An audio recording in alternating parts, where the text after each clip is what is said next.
This first one is called Tribal Politics. I don't know if I'll read another one. It depends on how quickly we get through this one. And I might go over. I don't know. What do you think? I got about 45 pages here in 6-point font. During the spring of 19, X was fired from his position at Blackfeet tribal housing located on the east edge of Old Low Rent. You know, that one building across from that one family. While no official reason was offered for the firing, rumor had it, confirmed by Y, that X had been fired for embezzling federal dollars. An opposing rumor, confirmed by O, had it that X had been fired because he himself had hard evidence that Z, the director of tribal housing, had not only been embezzling funds but was involved in the selling of various illegal substances, which, as was noted by O's mother in conversation with G's mother while the two of them sat at the Junction Drive-In at the intersection of Highways 2 and 469 at the west edge of LaFleur, where if you wanted to, you could hang out and learn everything you ever wanted to know about Blackfeet, anything. That's where you would go. Well, O's mom stated that it was common knowledge in the community that Z not only dealt in illicit drugs, but had a penchant for getting young and beautiful women hooked on whatever they preferred to be hooked on, and then used those girls towards various sexual ends. At which point G's mom shook her head and said, "God, that's just terrible, isn't it?" O's mom nodded her head, and the two of them were quiet for a moment, which, if you know them, is no small thing. The only sound from their corner of the restaurant was the sound of G's mom stirring the ice in her iced tea over and over. What was not said between them was that one of these girls, rumored to be involved in Z's doings, we'll call them, was G's mom's niece, a pretty girl who up until lately had great grades and walked the straight road, as they say. Following initial community reports exchanged among the women who kept the Moxton Telegraph going, A stepped in to confirm that X was telling the truth. Proponents of this version of the story noted that A was a man known for having an unbreakable relationship to the truth. Opponents dismissed this version of the story on the grounds that A used to play basketball with X in independent tournaments all the time back in the 70s and 80s, which was apparently enough evidence for those generally in Z's camp. When confronted with this fact in front of the post office in downtown LaFleur by one of Z's pals, A responded that yes, he had played with X quite a bit in the 70s and 80s, and even though that fucker would never pass the ball, he was still a good guy, and A knew him to be an honest man. This exchange resulted in a fistfight that witnesses deemed a draw, although some believe that in the case of a decision, A would have won given the fact that he had temporarily headlocked Z's pal and busted him in the face a few times real good. A few days later, Z overheard G telling P that while he had no reason to disbelieve X, he neither had any particular reason to believe X, and though he knew a thing or two about Z, he felt the same. Thus, all things being equal, G would wait and see what happened, because you know how people are on this reservation. They really like to gossip. Even the men around here gossip like old hens, for Christ's sake. P responded that she had no reason to believe anything O said, as O was not only related to X, but the two of them had grown up together and were raised like brothers by a mutual auntie. Still later, R was overheard talking with T at the bingo hall regarding corruption in the tribal government generally, and she stated that this was just more of the same BS that had been taking place since the advent of the IRA in 1935 and the creation of the tribal council. She said the council had been comprised of thieves since the beginning, being that Z is the nephew of U, who at the time was tribal chairman, and whose own dad and grandpa had been on the council before him, and since it was common knowledge they were all goddamn cattle thieves of the highest order, then it was obvious what was going on here. F responded these issues would not be solved until the tribe was truly a sovereign nation, and not this quasi-sovereign thing or whatever it was today. To which R said the worst thing that could happen for the tribe was to be truly sovereign, as next thing you know, people opposed to the tribal government would be disappearing, and those who didn't disappear would be exiled to America for sure. The next morning, D was cruising LaFleur with L, who had been his main man, and also his cousin, since the beginning. L, in fact, growing up, had spent so much time at D's house, mostly because his dad had a thing for beating his mom whenever he got drunk, which was often enough that L eventually just thought of his auntie, D's mom, as his mom too. And he ate over there most days and slept there most days, and he and D would walk to school most days. And outside of that one time when his dad showed up blacked out and drug L out of D's house, proclaiming loudly to anyone who would listen that L was his boy. Well, outside of that moment, L's parents were decent enough to know that L had a better life across town with his cousin, and so they let that family be his family. So these two were cruising the floor, just driving around talking about things all and sundry Blackfeet related, providing humorous commentary for one another about everything they saw, from dogs to homeless people to that one guy they always saw driving in his little car, the guy with the big head that seemed to take up the whole windshield, because that's how you get through this life. You laugh to forget. Also, the two of them were stoned as fuck, man. Seriously blazed, like teasing each other about looking like Chinamen stoned, which not only made things funnier for them, but also would have made things funnier for anyone not stoned who happened to be around at the time. It is worth noting, is it not, that stoned people are funny to sober people, albeit in that laughing at you and not with you sort of way. But drunk people are never funny to sober people, and a lot of the time they're not even funny to each other. And that drunk people have a tendency to kill themselves and sometimes other people, whereas stoned people tend to boost the local fast food economy if they can get off the couch. So Dee and Elle were talking about this and that, and at some point they headed north out of town because Dee just wanted to get out onto the open prairie and get some air. I didn't think I'd offend anybody that quickly. And about halfway out to the big curve by Kings Hill, they drove by the entrance to Z's ranch, which he had only purchased the year before from a non-Indian farmer's kids after the farmer died. Purchased their mutual cousin H. said with money stolen from tribal coffers, a true fact he had heard from his mother, J. Elle wondered aloud if the stories about the coked-out orgies that took place in the deepest hours of the night on Z's ranch were true. He also wondered if the rumors about certain members of the tribal police force being involved in, or at least present for these orgies, were true. Fuck, man, what does that even mean for us, said Elle. These guys are supposed to be protecting us, upholding the law and shit, Fuck, man, fuck. The thought, not to mention the universe, was too large for him to consider any further. Dee shook his head in obvious agreement at the fuckness of the situation. Eventually, of course, both because it was easier and more interesting to talk about, and also because they were 15-year-old boys, and what else does the mind of a 15-year-old boy turn to every 20 seconds or so but that strange and intimidating, but also pretty much unbelievably desirable mystery, aka pussy, of which in terms of experience Dee had limited exchanges, mostly with S, the girl from Bear's Head with the wide shoulders and shapely breasts and wide hips and broad, somewhat masculine features that by most explicitly American or even Blackfeet standards of beauty was only mildly attractive, the sort of girl who in days of yore might have been described as handsome.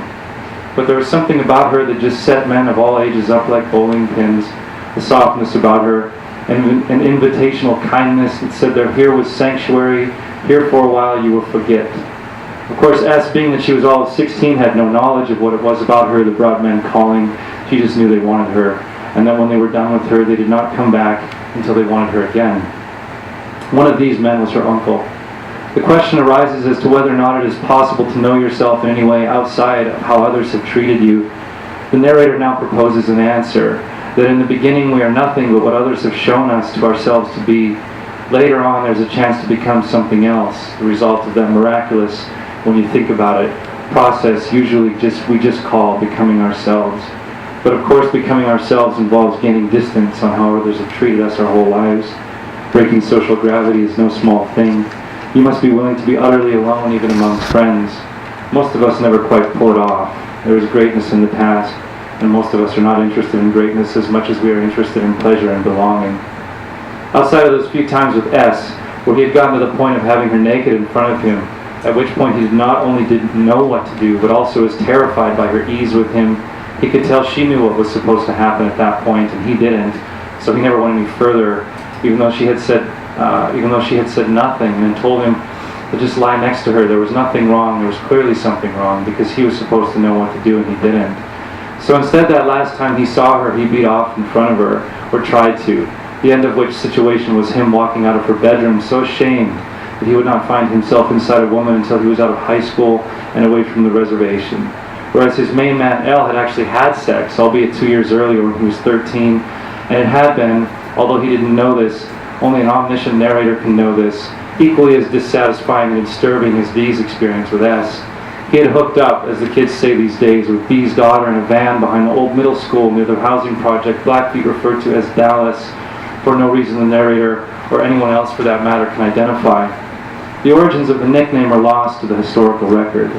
He had come inside her, and then for the next few months, whenever he saw her, she would tease him that she was pregnant, like it was no big thing, which was enough to scare him off of women for a good while.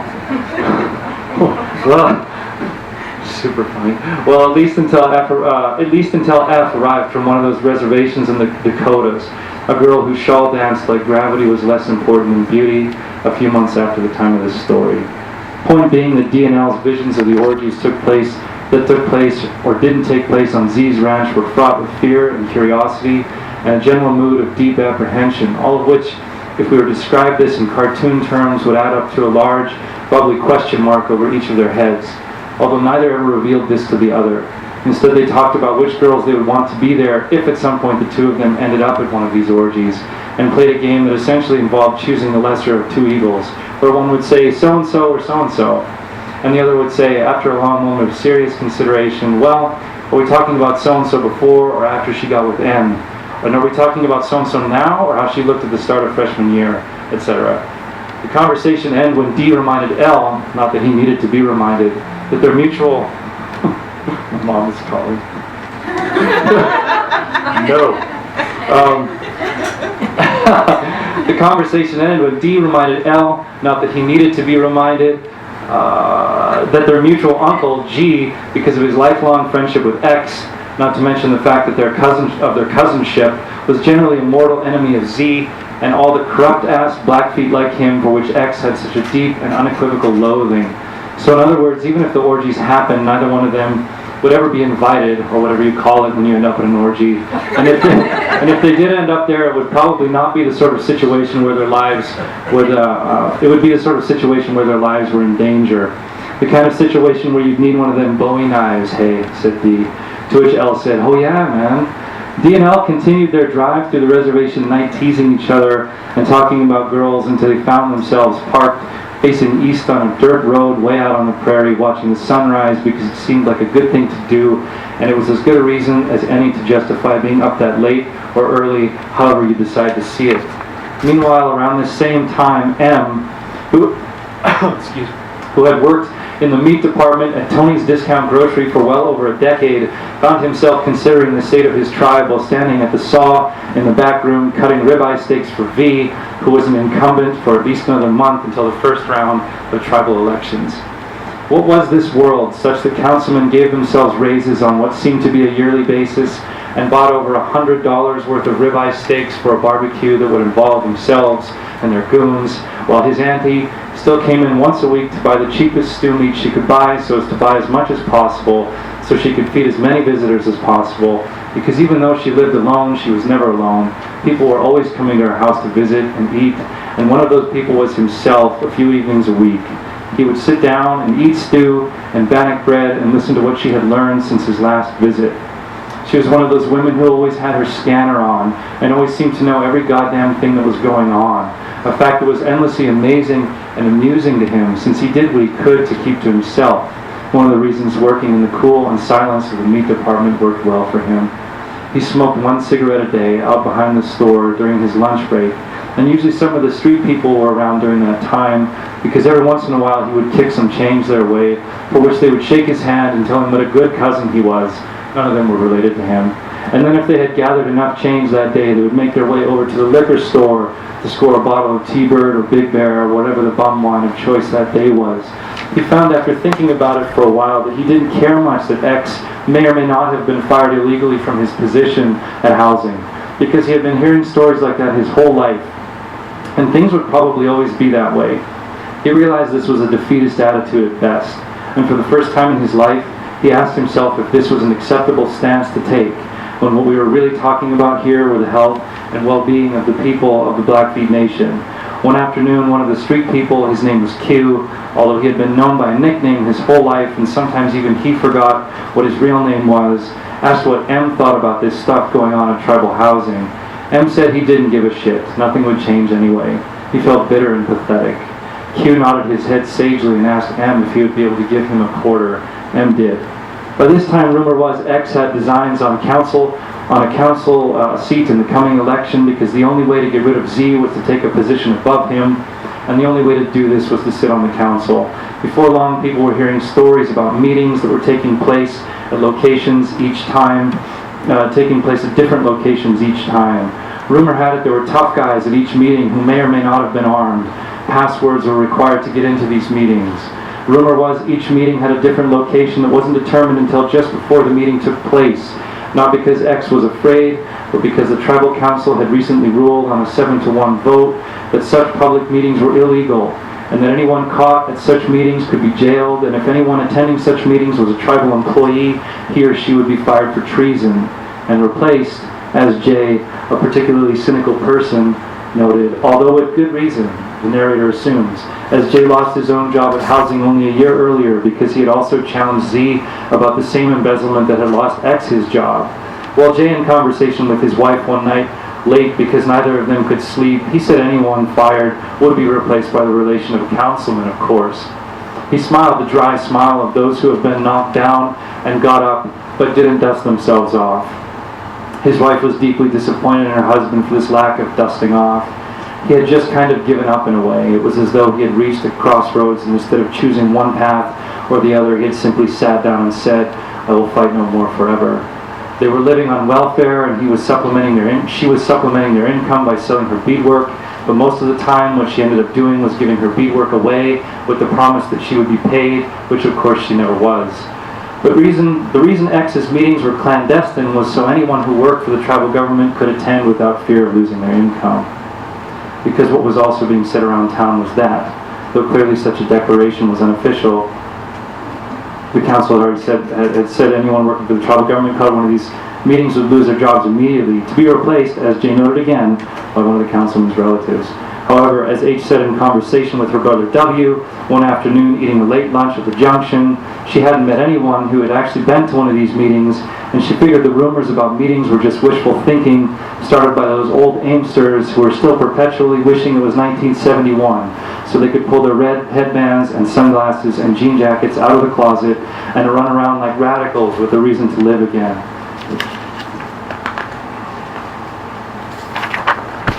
Around the same time, P had a conversation with her nephew I, actually more like an argument, about how he needed to quit partying so much, how he needed to get straight, how he needed to start thinking more than 5 minutes ahead of himself because he was 25 and a man and should have been doing what a man should be doing by then, and plus he had a baby girl on the way and needed to be thinking about her future, not to mention his girlfriend's future, to which he said, "Shit, I don't see anybody else around here doing anything different." To which P had said, "You're a Blackfeet man, you need to start acting like one." To which he said, "I am." P was also an administrator at the local tribal college and found herself a week before primary elections sitting at her desk into the late hours of the evening contemplating an affair with T, who had been in her office earlier that day and had on no uncertain terms told her he wanted to take her to Silver Falls and spend the weekend in a hotel with her. That would make her a chippy, his chippy. She had never been a chippy before. She was not happy in her marriage at all, but she didn't know that she wanted to be a chippy, as there was something demeaning about such a situation for her that was not demeaning for him, a fact she didn't know how to explain, which is another way of saying honor is not dead, although where it belongs either on the reservation or anywhere else in this country is beyond this narrator. The night of the primaries, X sat in a room with the men and women who had been attending the meetings he had been organizing and running for the past few months, the meetings that very much had been taking place but had not been clandestine actually in any way. They had been at his house every time. And there had been no guards spilled Ashley's water. No, there had been no guards, armed, unarmed, right all over your sign-in book here. And there had been little to no radical talk up to that point, unless you call the discussion as to how to end the regime of corruption that had been ruling the reservation since what seemed like time immemorial at this point, radical. His wife sat apart from him at the kitchen table looking nervous, and their daughter, who was 6 and had no idea what was going on, but who was pretty excited to see all her cousins in one place at one time, not to mention all these other people, ran around in the backyard where people sat and smoked cigarettes around the fire or in the shadows and talked with that indignation peculiar to Indian people at this point in time. She marveled at the firelight playing over the men with hand drums who would break out into song at undesignated moments, that is, whenever they felt like it. The dark air suddenly vibrant with raw human voices and that quick, hammering sound peculiar to such drums. By the time the count was done with, around 2 a.m., X had lost in his bid for council so badly that already he and the others were talking about heading down to the tribal offices where they would begin demanding a recount. It was particularly conspicuous that X had garnered so few votes in the Conrad Creek district on the southeast part of the reservation, where most of his relatives live, and almost all of whom said they would vote for him. Well, except for his Uncle Kay and Kay's family, who he'd been in dispute with going on over a decade now over a 360-acre allotment, which Kay said rightfully belonged to him because X's dad, who was actually Kay's cousin, who had been raised with Kay like a brother, had deeded the allotment to him, Kay, although it was clear this had never happened in any legal way unless you consider a drunk conversation one night while riding horses legal. But because Kay had friends in the tribal land office, there was, bafflingly, a chance that X would lose the allotment, something he marveled at when he was capable of such a response. All of which is another way of saying the council not only didn't care to conceal their intentions, but were willing to flaunt them in front of creator and country, so to speak. R, who had never seen this exact situation before, but who had seen plenty like it, sitting by the fire that night next to her granddaughter, who we will call RR, because seriously we are running out of letters in the alphabet, and the narrator is having some trouble keeping things straight in his head. He may have actually used the same letter for different characters, but who cares? Whatever. That night R asked herself the umpteenth time in her life how it had come to this. That the men who in the old days would have been leaders were swept aside by these new men, these cowboys, who seemingly lived for no reason other than to line their pockets with money meant for tribal programs, to increase their land holdings and leases, and to finish their time as councilmen with far more cows and horses than they had started with, while the majority of the people on the reservation continued to struggle for lack of opportunity, for lack of hope, for lack of all those abstract things we need so badly in order to feel good about ourselves. Talking to her granddaughter a few days earlier, she had said, "My girl, you need to leave here. You need to go to school. You need to see what is out there over that reservation line. In the old days, our warriors protected us from our enemies. Now our warriors must go to school and get educated. This is how it is." RR, the granddaughter, was one of those girls who stood out in no particular physical way at that point in her life, but who would eventually become, by the time of her late 20s, remarkably beautiful. A beauty which in no small part was dependent on the fact that she did not, like so many girls who are beautiful at a young age, know that she was beautiful, and thus lacked the arrogance of those other girls. And in fact, she was lucky her beauty hadn't set in earlier. As if it had, she would have stood the chance of being wrecked by men on the reservation, the way young beauty always seems to be wrecked on that reservation.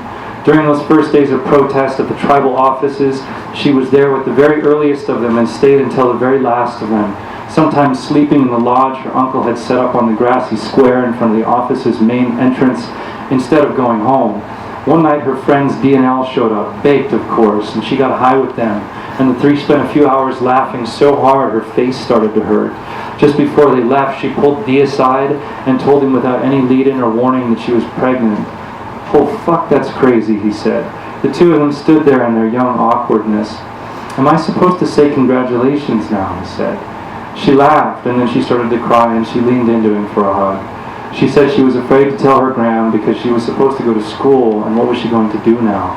D, who lost some serious ground in the battle against growing up, put his arms around this young woman who was 3 years older than him, and who he'd always had something of a thing for, but who he also assumed he'd never lay a hand on in any legal fashion, and said nothing. Because there is so little to be said, because there is so little to be said about the things that matter. He put his arms around her and said nothing, and felt her jerky breathing against his chest. When the council, whose members had been bickering amongst one another as to how to deal with this situation, this protest, the minutes of which meetings had been recorded, of course, but which had somehow gone absent by the time the new council had come into power, and people were interested in seeing what had been said in those meetings, when they had finally determined how to deal with this situation, a practically ceremonial procession of tribal police vehicles pulled up and parked themselves, lights flashing with only blips of siren between the protesters and the tribal offices. A few of the cops walked over to X with no small amount of swagger and cuffed him.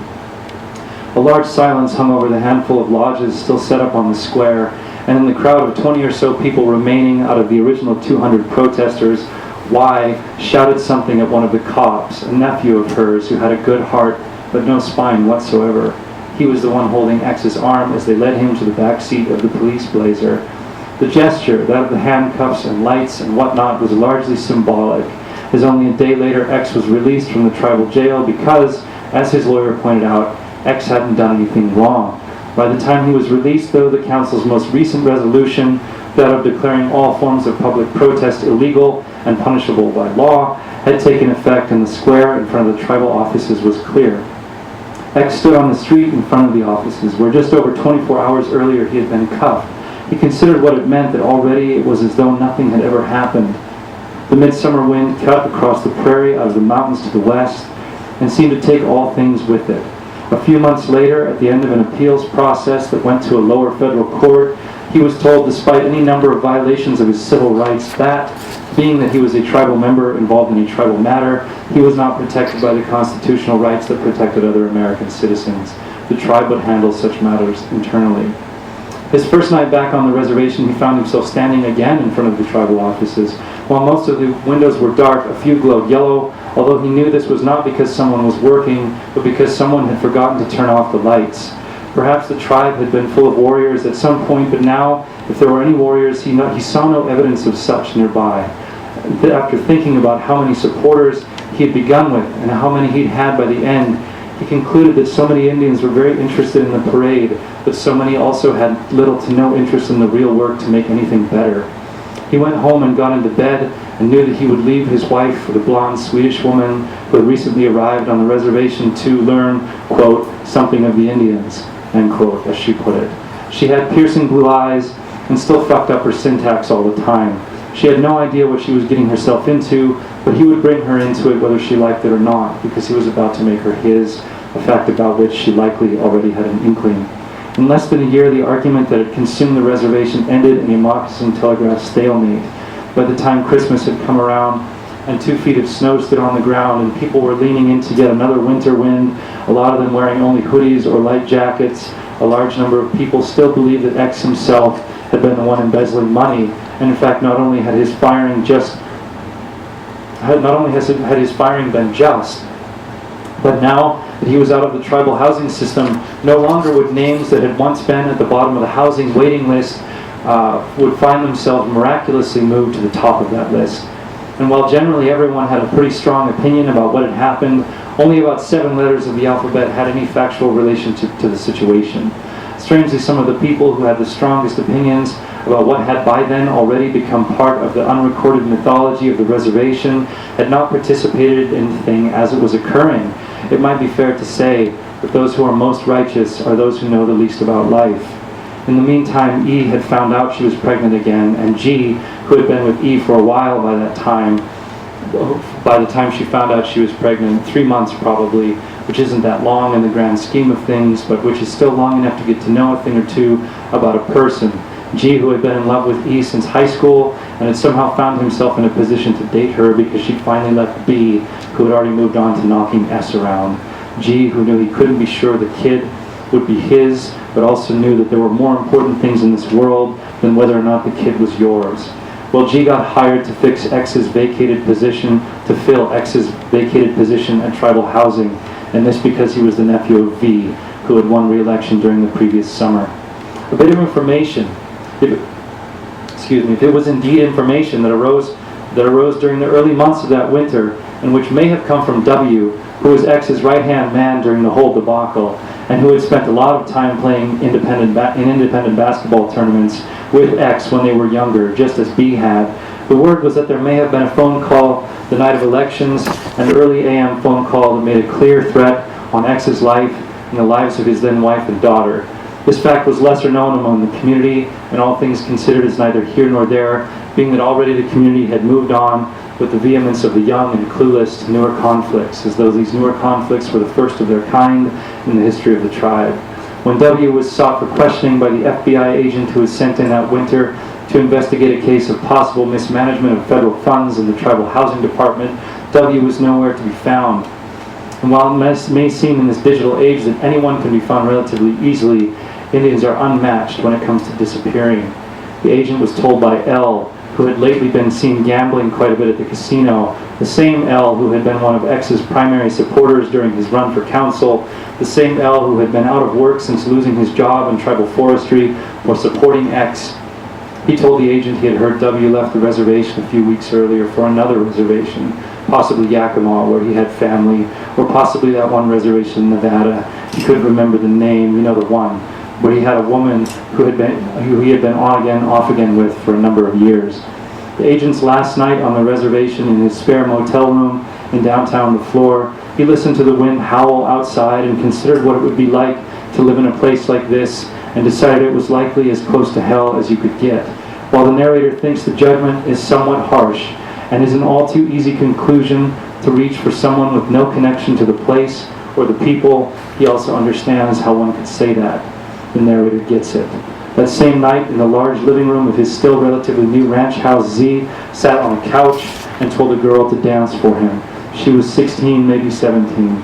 He clinked a glass of cheap champagne with L and L's cousin, and laughed when someone in the room said he should run for council during the next election.